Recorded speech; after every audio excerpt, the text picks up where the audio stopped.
हौसलों के उड़ान को पंख दूंगी, आपको एक नया सा रंग दूंगी। अगर आप साथ दो हमारा तो आओ फिर, सफलता की राह मैं बुलंद दूंगी। आसमान तक चीखेगी चिंगारी हमारी, हमारा वादा है मैं हर कुछ बदल दूंगी। हेलो दोस्तों, मैं हूं अनन्या और स्वागत करती हूं आपका अपने यूट्यूब चैनल वीजा क्लासेस पर।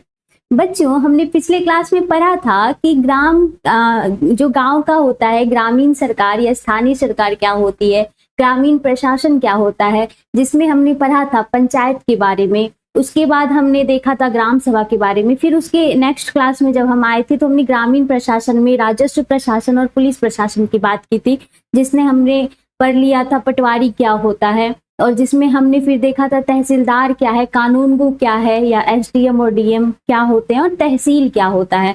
ये सारी चीजों को हमने कवर कर लिया है। आज हम देखेंगे शहर का जो व्यवस्था है वो कैसे कार्य करता है, या हम देखेंगे नगरीय प्रशासन या शहरी प्रशासन के बारे में। तो आपको क्या लगता है कि जैसे गांव में जो है पंचायत काम करती है, क्या शहर में भी शहर की जो है व्यवस्था का संचालन पंचायत करती है? जी नहीं, वहां होता है नगर निगम, नगर निकाय। ठीक है, शहरी निकाय, जिसको हम आज इस क्लास में देखेंगे और इस क्लास में जानेंगे। आज मैंने जो है यहाँ बोर्ड पे कुछ जो है पॉइंट लिखा है, जिसको मैं आपको बहुत ब्रीफ करने वाली हूँ, और ये सारे पॉइंट्स जो हैं आपकी एनसीईआरटी बताती है, उन्हीं को मैंने ब्रीफ करके यहाँ पे लिख दिया है। हर रोज की तरह मैं आपको इस चैप्टर का एक ब्रीफ इंट्रोडक्शन दूंगी और एक ब्रीफ एक्सप्लेनेशन दूंगी, जिसको सुनने के बाद जब आप इस चैप्टर पे आओगे तो आपको ये चैप्टर बहुत ईजी लगने वाला है। आप एक बात बताइए, आप जिस शहर में रहते हो वो शहर बहुत बड़ा हो सकता है या मीडियम हो सकता है या एक नगर हो सकता है। ठीक है, वहां पे जो है सड़कों की व्यवस्था, पानी की व्यवस्था, कूड़ों के निपटारे की व्यवस्था, जो स्ट्रीट लाइट होता है उसकी व्यवस्था, पेयजल की व्यवस्था कौन करवाता है? आपको क्या लगता है? क्या हो यदि शहर में कोई प्रशासन ही ना हो, कोई व्यवस्था ही ना हो, तो क्या लोग स्वयं ही अपनी जरूरतों को पूरा कर लेंगे? क्या लोग स्वयं ही अपने विकास कार्यक्रम को पूरा कर लेंगे? नहीं कर सकते ना। इसीलिए वहां पर एक प्रशासनीय व्यवस्था, एक प्रशासनीय ढांचा काम करती है, जिसमें हम देखेंगे नगर निगम की व्यवस्था। जैसे गांव के स्तर पर पंचायत कार्य करती है, वैसे ही शहर या नगर के स्तर पर एक नगरीय निकाय कार्य करती है, जिसको हम नगर निगम, नगर पालिका या नगर पंचायत कहते हैं। ये डिपेंड करता है वहां की जनसंख्या पर, अर्थात उस शहर के आकार पर। देखिए, हम सबसे पहले जानते हैं कि नगर प्रशासन क्या होता है। ठीक है, हम सबसे पहले इसको देखेंगे कि नगर प्रशासन है क्या। बच्चों, आप एक बात समझिए, जिस प्रकार से हमने देखा कि गांव के लोगों की अपनी कुछ जरूरतें होती है, गांव के विकास कार्यक्रम को चलाने हेतु एक ढांचे की आवश्यकता होती है। हमने देखा वहां पे किस प्रकार की व्यवस्था थी, पंच सरपंच आदि की व्यवस्था थी। उसी प्रकार से शहर में शहर की जरूरतों को, शहर के अच्छे प्रकार से संचालन को और शहर के लोगों की जरूरतों को पूरा करने हेतु और उसके विकास हेतु एक ढांचे की जो है संस्था या एक ढांचे की जो है ढांचे का निर्माण किया जाता है, उसको हम कहते हैं नगर प्रशासन। ठीक है, और नगर प्रशासन का जो रूप है वो है नगर निकाय, और नगर निकाय जो है इस नगर प्रशासन के ढांचे के बारे में या संरचना के बारे में बताता है। देखिए, जो हम नगर निकाय की बात करते हैं ना, ये नगर निकाय 3 रूपों में हम देखते हैं। एक हम देखते हैं नगर पालिका। ये नगर पालिका जो है ये बड़े शहरों हेतु है, बड़े शहरों हेतु, ये बड़े शहरों के लिए है। बड़े शहर अर्थात जैसे दिल्ली, मुंबई, लखनऊ, जो महानगर होते हैं, आप ऐसे समझिए जो महानगर है ना, वहां जो है निगम की व्यवस्था की गई है। अर्थात जो बड़े शहर होते हैं, जो आकार में बड़े होते हैं, जो बहुत जो है जनसंख्या को समेटे हुए हैं, जो काफी डेवलप सिटी हैं, वहां पे जो है बड़े शहरों में नगर निगम की व्यवस्था होती है। सेम वही नगर पालिका है। जब आप ये सोचते हो बच्चों कि नगर निगम, नगर पालिका, नगर पंचायत, जब आप सुनते हो तो आप कंफ्यूज हो जाते हो, और आप कहीं के भी नगरीय निकाय को आप नगर निगम या नगर पालिका के नाम से संबोधित करते हो। जी नहीं, ये गलत है। इसके पीछे है एक कारण। आप जब देखो कहीं बड़े शहरों के शहरीय निकाय की बात हो रही है तो वहां पे नगर निगम आता है। नगर पालिका कहाँ आता है? जो मध्यम प्रकार के शहर हैं। ठीक है, जो मध्यम शहर हैं।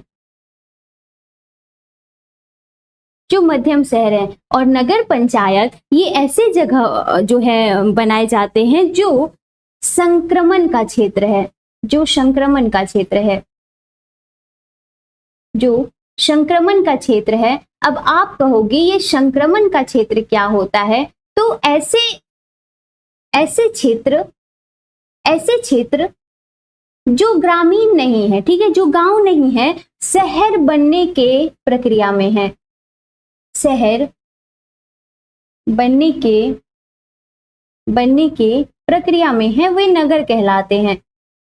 जो शहर बनने की प्रक्रिया में है वो क्या कहलाते हैं, नगर कहलाते हैं। तो ऐसी जगह पे जो प्रशासनिक निकाय या शहरी निकाय या नगरीय निकाय कार्य करती है उसको हम कहते हैं नगर पंचायत। अब आप समझ गए, जो बड़े शहर हैं, जो महानगर हैं, वहां पर नगर निगम कार्य करती है। जो मध्यम प्रकार के शहर हैं वहां पर नगर पालिका कार्य करती है। और जो ऐसे स्थान जो कि ना तो ग्रामीण है और ना अभी पूरी तरह से शहरी रूप का जो है शहरी रूप में विकास कर चुके हैं, ऐसा नहीं है, वो क्या है, बीच के हैं। मतलब ना तो गांव की तरह वो है अनडेवलप्ड और ना ही शहर की तरह फुल्ली डेवलप्ड है। मतलब वो बीच का जो संक्रमण क्षेत्र होता है वो है जहां पर नगर पंचायत कार्य करती है। अब देखिए नगर निगम की संरचना, जब आपको मैंने जो है ग्रामीण प्रशासन पढ़ाया था, जब ग्रामीण प्रशासन मैंने आपको समझाया था, तो मैंने आपको क्या समझाया था, देखिए यहाँ पे आइए, यहाँ पे समझाती हूँ। मैंने आपको क्या समझाया था, ठीक है, वहां पर क्या होता है, वहां पर पंच, सरपंच और क्या होता है, क्या होते हैं, सचिव होते हैं, ठीक है।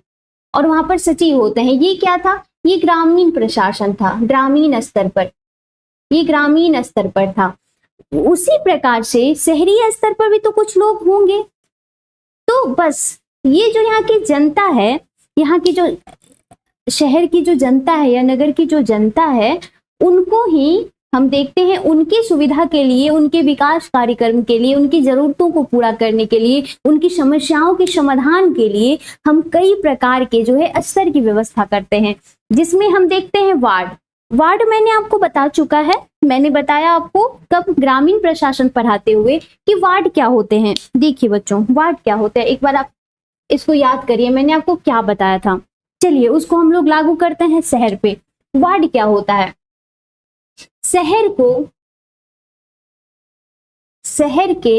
शहर को कई इकाई में बांटा जाता है, ठीक है, कई इकाई में प्रशासनिक सुविधाओं हेतु कई इकाई में बांटा जाता है। जैसे मैंने आपको गांव में बताया था ना कि ये क्षेत्र बट गया, वार्ड नंबर 1, वार्ड नंबर 2, ऐसे करके समझाया था, सेम वही है। आप शहर पे अप्लाई कर दीजिए कि इकाई में बांटा गया, उनको क्या कहा गया, उनको कहा गया वार्ड, उनको क्या कहा गया, उनको वार्ड कहा गया, ठीक है। तो वार्ड जो कंसेप्ट है वो दोनों जगह सेम है, ऐसा नहीं है, आप कंफ्यूज मत करना कि ये तो गांव का जो हमने वार्ड के बारे में पढ़ा था वो शहरों पे हम अप्लाई नहीं कर सकते हैं, बिल्कुल कर सकते हैं, क्योंकि उसी वार्ड की बात हो रही है। जैसे हमने ग्रामीण स्तर पे गांव को कई प्रशासनिक सुविधाएं तो इकाई में जो है बांट दिया था, वैसे ही हम शहर की प्रशासनिक सुविधाओं हेतु जो क्या करते हैं, शहर को कई इकाई में बांट देते हैं, उसको वार्ड कहते हैं। क्योंकि आप सोचिए, कोई एक व्यक्ति बैठ करके पूरे शहर के हर कोने का जो है वो जायजा तो नहीं ले सकता है। मतलब ऐसा है कि हर कोने की जो समस्या है वो अच्छे प्रकार से उसका लोगों द्वारा जो है वो समस्याएं उठाई जाए और हर क्षेत्र का उचित प्रकार से प्रतिनिधित्व हो सके, इसके लिए शहर को जो है हम कई इकाई में बांट देते हैं, जिसको वार्ड कहा जाता है। और अब देखिए, ये जो इकाई में हमने वार्ड को बांटा, जिसको हमने वार्ड का नाम दिया, ठीक है, वार्ड का नाम दिया, ठीक इसी प्रकार से मैंने आपको गांव में जैसे समझाया था, आप समझिए। यहाँ पे देखिए वार्ड आप समझ गए कि हमने शहर को कई इकाई में बांटा, इकाई क्षेत्रों में बांटा, उसको हमने क्या कहा, वार्ड कहा। अब पार्षद क्या होते हैं, देखिए जब हमने एक शहर को कई वार्ड में बांट दिया, ठीक है, कई वार्ड में बांट दिया, 1, 2, 3 ऐसे करके हमने कई वार्ड में बांट दिया, ठीक है।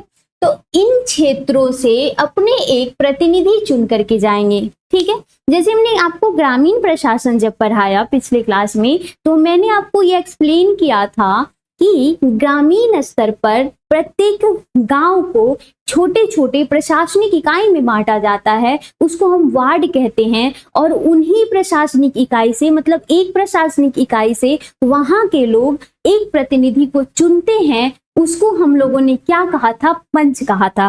ठीक है, उसको हम लोगों ने पंच कहा था। देखिए, आप इंटरलिंक करके जब पढ़ोगे तो आपको अलग अलग याद रखने की जो है असुविधा का सामना नहीं करना पड़ेगा। तो इसमें भी क्या होता है कि जब हमने वार्ड में बांटा तो इस क्षेत्र से ये अपना एक प्रतिनिधि चुनेंगे। ठीक है, ये क्या करेंगे? अपना एक प्रतिनिधि चुनेंगे। ये अपना एक प्रतिनिधि चुनते हैं, ये भी क्या करेंगे? अपना एक प्रतिनिधि चुनेंगे। ये भी क्या करेंगे? अपना एक प्रतिनिधि चुनेंगे। तो ये जो प्रतिनिधि है, इन्हें ही क्या कहा जाता है? पार्षद कहा जाता है। जैसे कि हमने ग्रामीण स्तर पर पंच कहा था, वैसे ही इन्हीं प्रतिनिधियों को जो वार्ड के सदस्य, जो मेंबर होते हैं, वार्ड के जो लोग होते हैं, एक वार्ड के अंतर्गत जितने लोग पाए जाते हैं, लोग रहते हैं, वो जो अपनी प्रतिनिधि को चुनते हैं, उनको ही क्या कहा जाता है? पार्षद कहा जाता है। ठीक है, अब देखिए, एक वर्ड आप सुनते हो महापौर। जब हम जान गए, जनता तो खैर आप जानते हो, वार्ड हम जान गए, हम पार्षद जान गए, तो अब हम देखेंगे महापौर क्या है, मेयर क्या है, जिसको आप इंग्लिश में मेयर कहते हो या फिर आप हिंदी में उसको महापौर कहते हो। तो देखिए, सबसे पहले हम जानते हैं कि महापौर को चुनते कैसे हैं। तो ये डिपेंड करता है किसी राज्य के लॉ पर, मतलब किसी राज्य में क्या कानून है उस पर डिपेंड करेगा कि मेयर का जो है इलेक्शन कैसे होगा।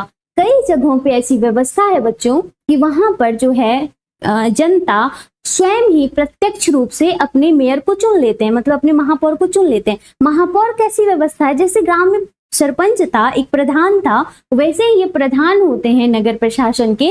ठीक है, जिनको प्रथम नागरिक भी कहा जाता है नगर का।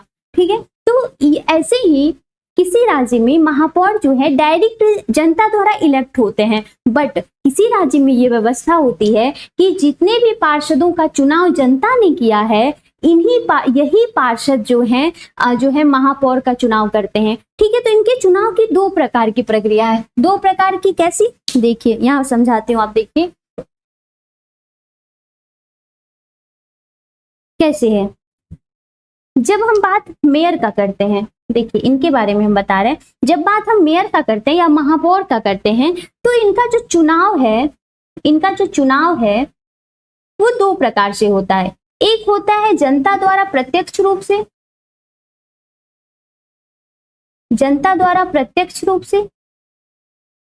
प्रत्यक्ष, और एक जो होता है ये पार्षद जो है, जो पार्षद हैं जो जनता द्वारा चुने गए हैं। ठीक है, जो जनता द्वारा चुने गए हैं वही क्या करते हैं?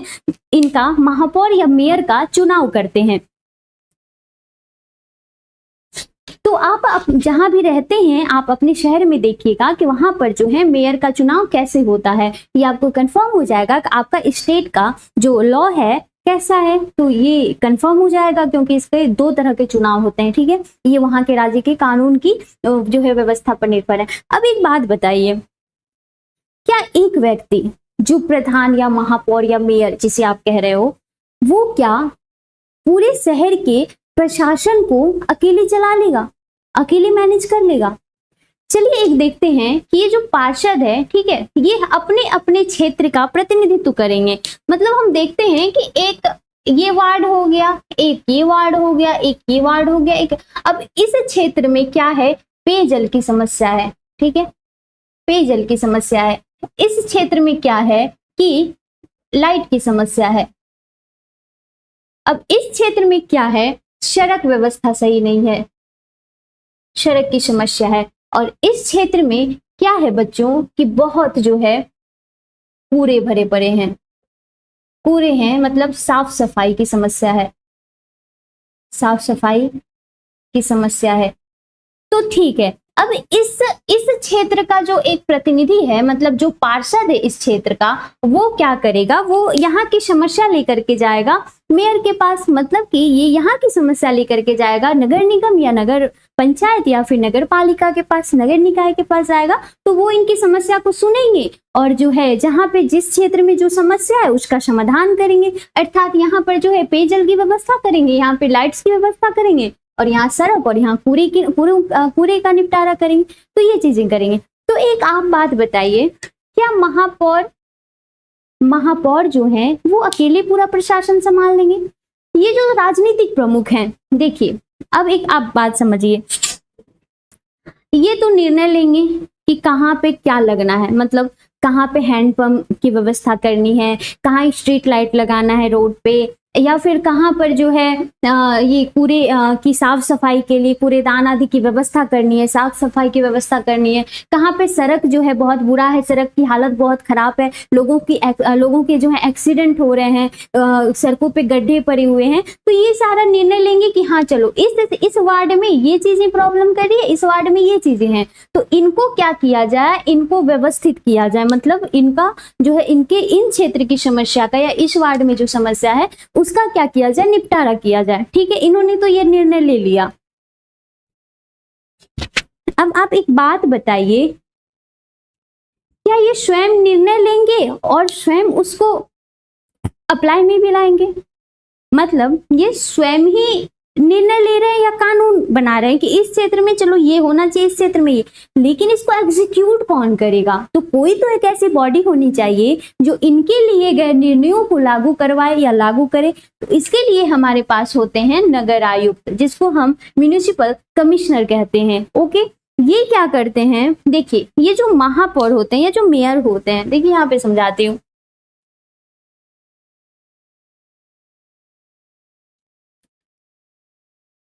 बच्चों, ये जो मेयर होते हैं आप इसे याद रखिएगा, ये तो बहुत प्रॉब्लम कर रहा है, इसको चेंज करना होगा। देखिए ये जो मेयर होते हैं, ओके आप ऐसे समझिए, थोड़ा मैनेज करिएगा, ये चल नहीं रहा, क्या करे क्लास के बीच में। ये मेयर है, ठीक है, और एक है कौन, नगर आयुक्त, एक है नगर आयुक्त, एक नगर आयुक्त है। ओके, एक नगर आयुक्त है। ये क्या है, ये राजनीतिक प्रमुख हैं, ये राजनीतिक प्रमुख हैं, प्रमुख होते हैं और इन्हें हम नगर का प्रथम नागरिक कहते हैं। प्रथम नागरिक, ये आप याद रखिएगा, एग्जाम्स में कभी कभी पूछ लिया जाता है कि नगर का प्रथम नागरिक कौन होता है। ये और ये क्या करेंगे, ये निर्णय लेंगे, ठीक है, ये निर्णय लेंगे, ये निर्णय लेते हैं कि कहाँ पे किस वार्ड में क्या समस्या है, कहाँ क्या लगवाना है, कहाँ क्या व्यवस्था करनी है। इन्होंने तो निर्णय ले लिया। अब देखिए बच्चों कि इन निर्णयों को एग्जीक्यूट कौन करेगा, तो यही कार्य करते हैं नगर आयुक्त, अर्थात ये निर्णयों को या जो भी नियम है उनको लागू करवाते हैं, ठीक है। आप एक प्रकार से मान के चलिए, आप माइंड में, मैं समझाने के लिए बस बोल रही हूँ कि जैसे मान लीजिए कि ये जो है ये विधायिका की व्यवस्था है, मतलब ये जो कार्य कर रहे हैं, ये कानून और नीति का निर्माण कर रहे हैं, ये विधायिका की तरह कार्य कर रहे हैं, और ये क्या कर रहे हैं, कार्यपालिका की तरह कार्य कर रहे हैं, मतलब इनके लिए गए निर्णयों को वो लागू करवा रहे हैं, मतलब प्रशासनिक व्यवस्था कैसे रेगुलेट करना है ये इनका कार्य है, ठीक है। तो यही सारी चीजें आपकी एनसीईआरटी बताती है, और उसके बाद आपकी एनसीईआरटी बताएगी कि नगर निकाय का नगर निगम के कार्य क्या हैं। तो कार्य क्या हैं, इनके कार्य क्या हैं, वही कार्य हैं जो ग्रामीण स्तर पर कार्य पंचायत का था, ठीक है।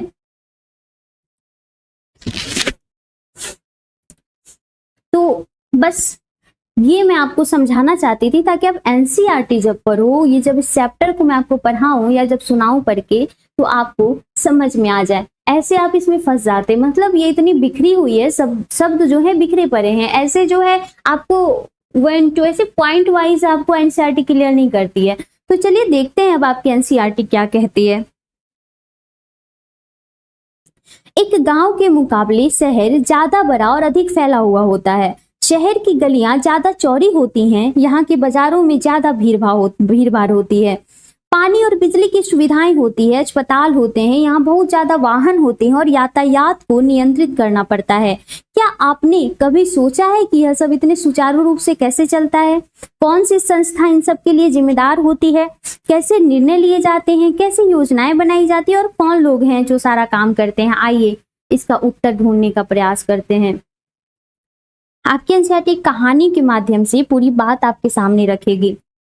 इतवार की एक अलसाई हुई सुबह थी जब माला और उसके साथी शंकर, जहांगीर और रेहाना गली में क्रिकेट खेल रहे थे। शंकर ने बड़ा अच्छा ओवर फेंका था और रेहाना आउट होते होते बची थी। रेहाना के आउट ना होने से शंकर हताश हो रहा था, इसीलिए उसने इस उम्मीद से कि वह कैच आउट हो जाएगी एक शॉर्ट बॉल फेंक दी। हुआ उल्टा ही। रिहाना ने इतनी तेजी से बल्ला घुमाया कि गेंद ऊपर गई और गली की ट्यूबलाइट टूट गई। रिहाना चिल्लाई, अरे ये मैंने क्या कर दिया? तो शंकर तपाक से बोला, अरे हम यह नियम बनाना भूल गए थे कि अगर तुम्हारी गेंद से गली की ट्यूबलाइट टूट जाएगी तो तुम आउट मानी जाओगी। बताइए अब ये कौन सा नियम है? तीनों ने ही तब शंकर को विकेट की चिंता छोड़ने के लिए कहा। उनके तीनों दोस्तों ने कहा कि तुम क्या विकेट की चिंता करो, यहाँ ट्यूबलाइट टूट गई है, उसकी चिंता करो, क्योंकि जो हुआ था उस बारे में ज्यादा चिंतित और परेशान हो रहे थे। पिछले हफ्ते उनसे निर्मला मौसी की खिड़की टूट गई थी, जिसको बदलने के लिए अपने जेब खर्च में से पैसे देने पड़े थे। अब बच्चों को ये टेंशन हो रही है कि अब ये ट्यूबलाइट टूट गई है, कहीं हमें फिर अपने जो है पॉकेट मनी से खर्च दे करके ट्यूबलाइट ना ठीक करवानी पड़े। देखिए क्या ऐसा होता है, अब दोबारा जेब खर्च में से पैसे देने पड़ेंगे, और ये पैसे देंगे किसको? गली की ट्यूबलाइट बदलता कौन है? बच्चों के दिमाग में ये चीजें चल रही थी। माला का घर सबसे पास था। चारों भाग कर माला के घर गए और उसकी माँ को सब कुछ बता दिया। सारी बात सुनकर माला की माँ ने कहा कि उन्हें इस बारे में कुछ खास तो पता नहीं, बस यही मालूम है कि यह नगर निगम की जिम्मेदारी होती है। उन्होंने सुझाया कि यास्मीन खाला से पूछना चाहिए, वो हाल ही में नगर निगम से सेवानिवृत्त हुई हैं, जाओ उनसे पूछ लो, और माला तुम जल्दी घर वापस आ जाना। यास्मीन खाला उसी गली में रहती थी। यास्मीन खाला कौन थी? ये नगर निगम से भी रिटायर्ड हुई थी, तो उनको लगा माला की माँ को कि इनको इस बारे में पता होगा, तो बच्चे उनके घर भी जाएंगे। देखिए यास्मीन खाला उस गली में रहती थी और माला की माँ से उनकी बहुत अच्छी दोस्ती थी। चारों दौड़कर खाला के घर पहुंचे और जैसे ही उन्होंने दरवाजा खोला वे एक साथ पूरा किस्सा सुनाने लगे। बच्चे हैं, उनके अंदर बहुत उत्सुकता होती है। अगर हम आज बच्चे की तरह बन जाए ना दोस्तों, तो हमारे जीवन की आधे से अधिक प्रॉब्लम ही खत्म हो जाएगी। मतलब अगर हम इतने ही उत्सुक हो किसी चीज को जानने के बारे में, किसी चीज को पढ़ने के बारे में, अगर हम ये छोड़ दें कि हम सिर्फ एक एग्जाम की जो है प्रिपरेशन कर रहे हैं, ये चीजें हम दिमाग से निकालें और हम सिर्फ जानने के लिए किसी बुक को पढ़ते हैं, किसी चैप्टर को पढ़ते हैं, तो हम बहुत बेहतर से समझ पाते हैं। तो बस अपने अंदर के बच्चे को जगाइए। देखिए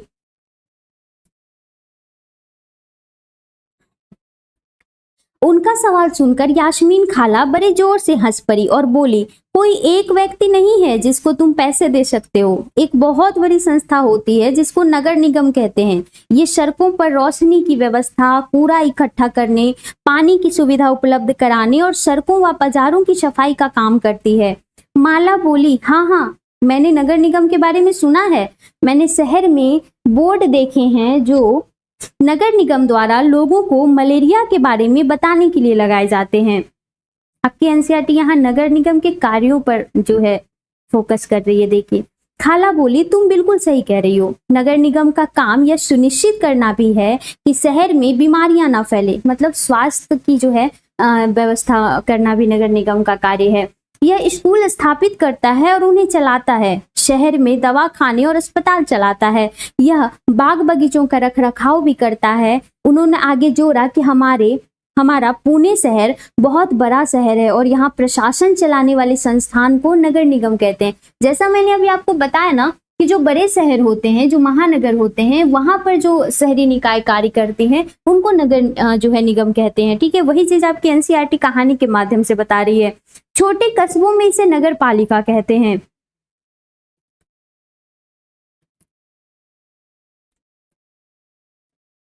अब आपके एनसीईआरटी आएगी निगम पार्षद एवं प्रशासनिक कर्मचारी पर। ठीक है, तो जो मध्यम प्रकार के शहर हैं वो नगर पालिका है, और जो ऐसे क्षेत्र जो शहर की तरफ जो है शहर बनने की प्रक्रिया में है, वहां पर नगर पंचायत की व्यवस्था की जाती है। तो चलिए अब आपके एनसीईआरटी में आगे जाते हैं, देखते हैं क्या है। निगम पार्षद और प्रशासनिक कर्मचारी। निगम पार्षद और प्रशासनिक कर्मचारी, देखिए यास्मीन खाला, मुझे बड़ी उत्सुकता हो रही है कि यह फैसला लेता कौन है, पार्क कहाँ बनाया जाए। जब आप नगर निगम में काम करती थी तो क्या ऐसे मजेदार निर्णय भी लेने पड़ते थे, ऐसा रिहाना ने पूछा यास्मीन खाला से।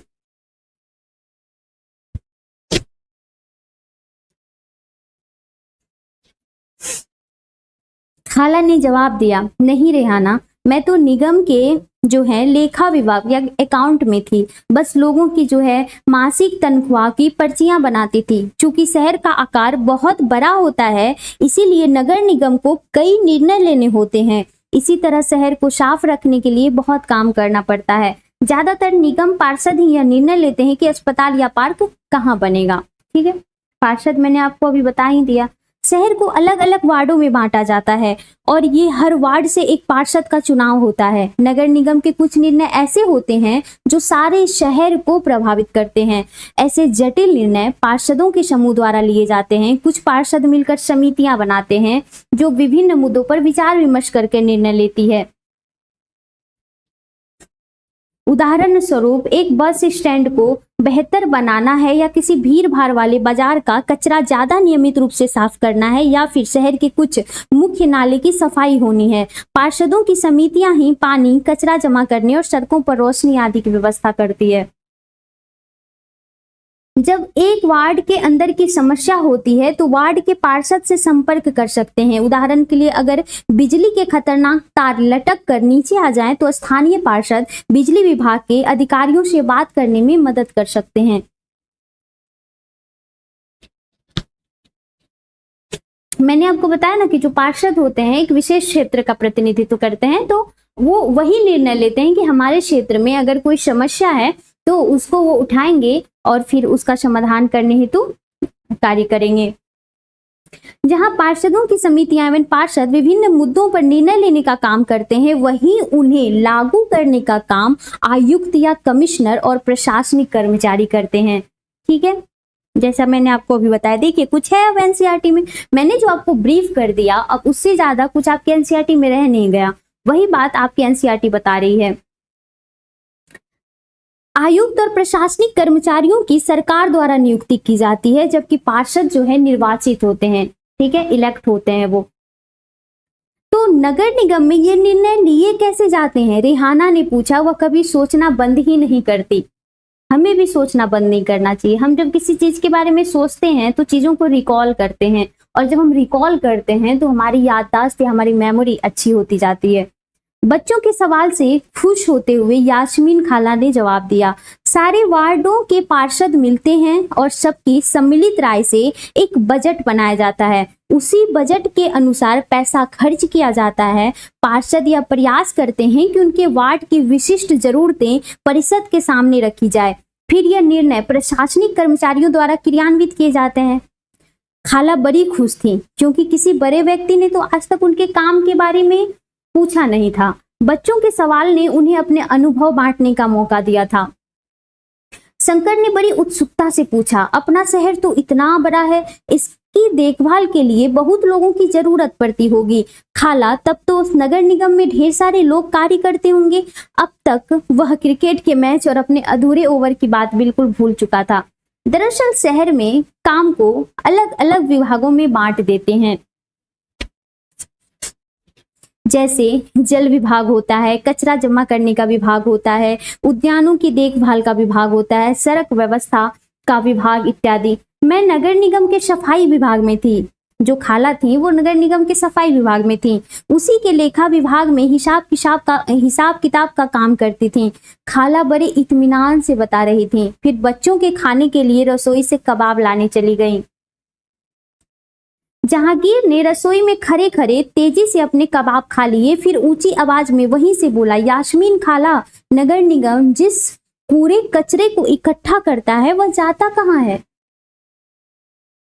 बाकी बच्चे अभी कबाब खा ही रहे थे। यास्मीन खाला ने बताना शुरू किया कि इस सवाल का जवाब बड़ा मजेदार है। यास्मीन खाला कहती हैं, जैसा कि तुम जानते हो कचरा लगभग हर गली में ही फैला रहता है। पहले हमारे पड़ोस का भी यही हाल था, चारों तरफ कूड़ा फैला रहता था। अगर कूड़े को इकट्ठा करके हटाया ना जाए तो मक्खियां भिन भिनाती रहती हैं और आसपास कुत्तों चूहों का जमावाड़ा हो जाता है। लोग इसकी बदबू से बीमार भी पड़ जाते हैं। एक और बुरी बात यह थी कि बच्चों ने गली में क्रिकेट खेलना छोड़ दिया था, क्योंकि उनके घर वालों को यही डर लगा रहता था कि गली में अधिक समय रहने से बच्चे बीमार पड़ जाएंगे। फिर जब देखिए क्या हुआ, यास्मीन खाला ने अपनी बात जारी रखी। मोहल्ले की जो औरतें हैं, लोगों का विरोध कैसे होता है, एनसीईआरटी आपको बता रही है कि मोहल्ले की जो औरतें हैं इन सबसे बड़ी नाराज थी। वे सलाह लेने मेरे पास आई, मतलब यास्मीन खाला के पास गई। मैंने उन्हें कहा कि मैं विभाग के किसी अधिकारी से इस मामले में बात करने की कोशिश करूंगी, मगर मैं भी निश्चित तौर पर यह बात नहीं कह सकती थी कि इसमें कितना समय लगेगा। इस पर गंगाबाई ने बताया कि हमने अपने वार्ड के पार्षद के पास इस समस्या को लेकर जाना चाहिए। आखिर वोट देकर उसे हमने चुना है, उनके सामने हमें विरोध प्रदर्शन करना चाहिए। गंगाबाई एक गांव की ही महिला थी, उन्होंने ऐसा कहा। ठीक है, गंगाबाई ने महिलाओं के एक छोटे समूह को इकट्ठा किया और पार्षद के घर पहुंच गई। सभी औरतें घर के सामने जाकर नारे लगाने लगी। तब पार्षद जो है वो घर के बाहर निकले और उन्होंने उनकी समस्या के बारे में पूछा। गंगाबाई ने अपने मोहल्ले की जो खराब हालत थी वो बयान की, मतलब इतना ज्यादा जो है कूड़ा करकट जमा हो गया था। पार्षद ने उन महिलाओं से वादा किया कि वे अगले दिन जो है उनके साथ आयुक्त से मिलने जाएंगे। साथ ही उन्होंने गंगाबाई को मोहल्ले के सारे वयस्कों से एक अर्जी पर दस्तखत कराने के लिए कहा। अर्जी यह थी, देखिए कौन सी अर्जी, अर्जी यह थी कि उनके मोहल्ले से जो है कपड़ा उठाने की नियमित व्यवस्था की जाए। उन्होंने सुझाव दिया कि कल आयुक्त से मिलने जाते समय स्थानीय सफाई अभियंता वाली यानी कि जो इंजीनियर हैं उनको भी साथ ले चलें तो अच्छा रहेगा। इससे फायदा होगा क्योंकि सफाई अभियंता भी आयुक्त को बता सकेगा कि हालत कितनी ज्यादा खराब थी। उस दिन क्या हुआ कि पूरी शाम बच्चे घर घर का चक्कर लगाते रहे ताकि अर्जी पर ज्यादा से ज्यादा लोगों के दस्तखत हो जाएं। ठीक है, अगली सुबह बहुत बड़ी संख्या में महिलाएं पार्षद और सफाई अभियंता के पास जो है सफाई अभियंता के साथ नगर निगम के दफ्तर गई। आयुक्त पूरे समूह से मिले, पर वे बहाना बनाने लगे कि नगर निगम के पास पर्याप्त संख्या में ट्रक उपलब्ध नहीं है। गंगाबाई ने तपाक से कहा, लेकिन लगता है कि आपके पास अमीर इलाकों से कचरा उठाने के लिए पूरे ट्रक हैं। स्लैंग मारा इन्होंने। ठीक है, जहांगीर ने झट से कहा, इससे आयुक्त का तो मुंह बंद हो गया होगा। फिर यास्मीन खाला कहती है, और नहीं तो क्या, उसने फौरन इंतजाम करने के लिए कहा। यास्मीन खाला ने बताया। ठीक है, गंगाबाई ने आयुक्त को चेतावनी दी कि अगर 2 दिन के अंदर काम नहीं हुआ तो नगर निगम के सामने बहुत बड़ी संख्या में जो महिलाएं हैं वो धरना पर बैठ जाएंगी। तो क्या गलियों की सफाई हो गई? रेहाना ने झट से पूछा, जो कभी चीजों को अधूरा नहीं छोड़ती थी। देखिए एनसीईआरटी बीच में जो है बच्चों को जो है अपने बिहेवियर में कुछ चीजें जो है अडॉप्ट करने को कहती है। 2 दिन तक कुछ भी नहीं हुआ। वो तो जब एक बहुत बड़े समूह ने विरोध प्रदर्शन किया, जोरदार नारे लगाए, तब जाकर बात बनी। अब मोहल्ले की सफाई नियमित रूप से होने लगी। देखिए खाला के सेवानिवृत्त होने के बाद क्या क्या बदला। यास्मीन खाला ने बच्चों को जो बात नहीं बताया वह यह है कि हाल के समय में पैसा बचाने के लिए कई नगर निगम ने कचरा उठाने और उन्हें ठिकाने लगाने के लिए निजी ठेकेदार रख लिए हैं। इसको निजीकरण कहते हैं। इसका मतलब है कि जो काम पहले सरकारी कर्मचारी करते थे वे काम अब निजी कंपनियां करती हैं। निजी ठेकेदार जिन मजदूरों को कचरा जमा करने और उठाने के काम पर लगाते हैं उन्हें बहुत कम पैसा देते हैं। उन जो मजदूरों की जो नौकरी होती है वो अस्थायी होती है। ठीक है, कचरा उठाने का काम काफी खतरनाक भी होता है। अक्सर उनके पास अपनी सुरक्षा के साधन नहीं होते। अगर काम करते हुए वो घायल हो जाए तो उनकी देखभाल करने वाला कोई नहीं होता है। सोचिए इन लोगों की दशा कितनी दयनीय होती है। तो उसके बाद जब गांव की जो औरतें गई नगर निगम में वहां उसके बाद भी कुछ नहीं हुआ, फिर इन्हें जो है बहुत विरोध करना पड़ा, तब जा करके बात बनी। अब बच्चे कहेंगे यह तो बहुत बम्बैया सिनेमा की तरह सुखद अंत हुआ। माला ने कहा, वह अपने आप को नेतृत्व करने वाली गंगाबाई की भूमिका में देखने का सपना देख रही थी। सभी बच्चों को गंगाबाई की कहानी सुनकर बहुत मजा आया। उन्हें इसका आभास तो था कि मोहल्ले में गंगाबाई की खासी इज्जत थी और लोग उन्हें बहुत मानते थे, मगर उसका कारण उन्हें अब समझ आया था।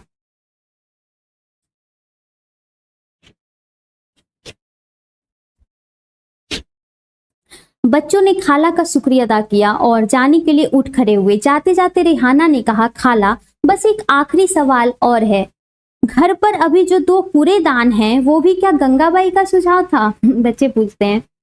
खाला हंसने लगी, बोली, अरे नहीं नहीं, यह तो नगर निगम ने ही सुझाव दिया था कि हम खाने पीने और गलने वाली चीजों को एक कूड़ेदान में डालें और प्लास्टिक, कांच जैसी ना गलने वाली चीजों को दूसरे कूड़ेदान में। आप देखोगे कि 2 कूड़ेदान हमारे घर में या जो है आसपास, जो हम रोड पे चलते हैं, सड़कों पे चलते हैं, तो 2 कूड़ेदान रखे होते हैं, ठीक है। एक है जो आप जो गलने वाली चीजें होती है तो उसमें आप डालो, और जो ऐसी ठोस पदार्थ होते हैं वो आपको दूसरे कूड़ेदान में डालना चाहिए। जब हम अपने कचरे की छटाई कर देते हैं तो निगम वालों का जो है काम थोड़ा आसान हो जाता है। बच्चों ने इतने सारे सवालों का जवाब देने के लिए खाला का फिर से शुक्रिया अदा किया और टहलते हुए गली की तरफ चल पड़े। बहुत देर हो चुकी थी और उन्हें जल्दी से जल्दी घर पहुंचना था। आज हमेशा के मुकाबले गली में अंधेरा थोड़ा ज्यादा था। उन्होंने ऊपर देखा, फिर मुस्कुराते हुए एक दूसरे को देखा और वापस खाला के घर के तरफ दौड़ पड़े। क्योंकि वो जो पूछने गए थे वो तो उन्होंने पूछा ही नहीं, जो ट्यूबलाइट उन्होंने तोड़ दी थी कि कैसे उसका क्या प्रोसेस है। अब देखिए यहाँ पे केस स्टडी दिया हुआ है आपके एनसीईआरटी में। 1994 में सूरत जो है शहर में भयंकर प्लेग फैला हुआ था। सूरत शहर में जो था भयंकर प्लेग फैला था। सूरत भारत के सबसे गंदे शहरों में से एक था, जो कि आज सबसे स्वच्छ शहर है हमारे भारत का। कैसे हुआ वो समझिए। लोग घरों और होटलों का भी कूड़ा कचरा पास की गली में या सड़क पर फेंक देते थे। इससे सफाई कर्मचारियों को कूड़ा कचरा उठाना तथा उसे ठिकाने लगाने में काफी मुश्किल होती थी। ऊपर से नगर निगम अपना काम नियमित रूप से नहीं करती थी, जिससे स्थिति और भी बदतर हो गई थी। प्लेग हवा के जरिए फैलता है, ठीक है। जिन लोगों को प्लेग हो जाए उन्हें दूसरों से अलग रखना चाहिए। सूरत में उस साल बहुत से लोगों ने अपनी जान गंवाई। करीब 3 लाख से अधिक लोगों को शहर छोड़ना पड़ा। प्लेग के डर ने यह अनिवार्य कर दिया कि नगर निगम मुस्तैदी से काम करे। सारे शहर की अच्छी तरह से सफाई हुई। आज की तारीख में चंडीगढ़ के बाद भारत के सबसे साफ शहरों में जो है दूसरा स्थान सूरत का है। तो यहाँ पर आपकी एनसीईआरटी बच्चों खत्म हो जाती है। देखिए यहाँ पर जो एक बॉक्स दिया गया था जो नगर निगम के इनकम से संबंधित था, उसको मैं एक बार हम लोग देख लेते हैं कि नगर निगम को पैसा कहाँ से मिलता है। ठीक है, इतने सारे काम करने के लिए बहुत सारा पैसा चाहिए। निगम यह राशि अलग अलग तरीकों से इकट्ठा करता है। उसी प्रकार से जैसे नगर जो है ग्रामीण पंचायत करती थी, ठीक है, ग्राम पंचायत करती थी। इस राशि का बड़ा भाग लोगों द्वारा दिए गए टैक्स से आता है। वह राशि है जो लोग सरकार द्वारा उपलब्ध कराई जा रही सुविधा के लिए सरकार को देते हैं। मतलब सरकार आपको कुछ फैसिलिटी प्रोवाइड कर रही है और सरकार उसके बदले आपसे कुछ टैक्स वसूल कर रही है। ठीक है, जिन लोगों को अपने घर होते हैं उन्हें संपत्ति कर देना होता है और साथ ही पानी एवं अन्य सुविधाओं के लिए भी कर देना होता है। जितना बड़ा घर उतना बड़ा कर। निगम के पास जितना पैसा आता है उसमें संपत्ति कर से केवल 25 to 30 यानी 25 से 30% पैसा ही आता है। शिक्षा पर भी कर लगता है। अगर आप किसी दुकान या होटल के मालिक हैं तो उस पर भी कर देना पड़ता है। अगली बार जब आप सिनेमा देखने जाइएगा तो टिकट पर ध्यान से देखिएगा, हमें मनोरंजन के लिए भी कर देना पड़ता है। इस तरह अमीर लोग संपत्ति कर देते हैं, वहीं जनसंख्या का एक बड़ा हिस्सा सामान्य तरह के कर अधिक देता है। ठीक है, तो ये सारी जो बात है आपकी एनसीईआरटी कहती है और इन्हीं बातों को आपकी एनसीईआरटी बताती है। तो आप आज आपने ये समझा कि नगर प्रशासन कैसे कार्य करता है, नगर निगम किस प्रकार के कार्य करती है, नगर निगम, नगर पालिका और नगर पंचायत में क्या अंतर है, मेयर क्या होते हैं, वार्ड क्या होता है, पार्षद क्या होता है, नगर आयुक्त या म्युनिसिपल कमिश्नर क्या होते हैं, और नगर निगम का कार्य क्या क्या है, उस सभी चीजों के बारे में हमने देखा है। अब हम थोड़ा सा रुख करते हैं इसके संवैधानिक प्रावधान की तरफ।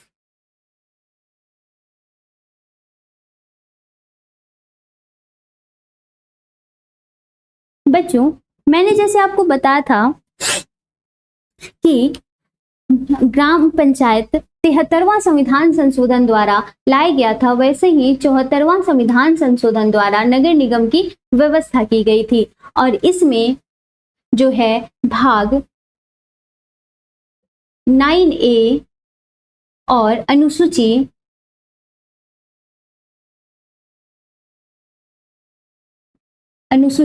12 जोड़ा गया और जो है नगर निगम को पूरे नगरीय प्रशासन के जो है विकास कार्यक्रम को कराने के लिए व्यवस्थित किया गया या स्थापित किया गया। तो आपकी ये थी लोकल सेल्फ गवर्नमेंट। ओके, जो हमने पिछले क्लास में गांव के लेवल पे देखा और ये हमने शहर के लेवल पे देखा।